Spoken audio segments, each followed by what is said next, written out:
अगदी झटकीपट तुम्हाला जर नाश्त्याला काही बनवायचं असेल ना, तर आजची ही रेसिपी नक्की ट्राय करा. इथे अर्धी वाटी दही घेतलेलं आहे मी. दही छान फेटून घेऊया.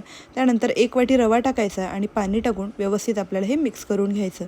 आता हे बॅटर मुरण्यासाठी आपण 15 मिनटं साईडला ठेवूया, म्हणजे हा रवा छान मुरेल.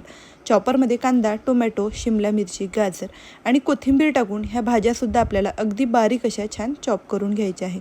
आता या चॉप केलेल्या भाज्या आपण या बॅटरमध्ये टाकूया. थोडंसं लाल तिखट, हळद, जिरा पावडर, अख्खे जिरे आणि पांढरे तीळ टाकायचे. सगळं व्यवस्थित मिक्स करूया. आता थोडं थोडं पाणी टाकायचं आणि अगदी स्मूथ असं आपल्याला हे बॅटर तयार करून घ्यायचं आहे. आता इथे मी चवीपुरता मीठ टाकलेलं आहे आणि हे व्यवस्थित मिक्स करून घेऊया. थोडासा खायचा सोडा टाकलेला आहे. हवा असेल तर तुम्ही टाकू शकता किंवा नाही टाकलं तरी चालेल. आता आप्पे पॅनमध्ये थोडंसं तेल टाकायचं आणि मोहरी टाकली आहे.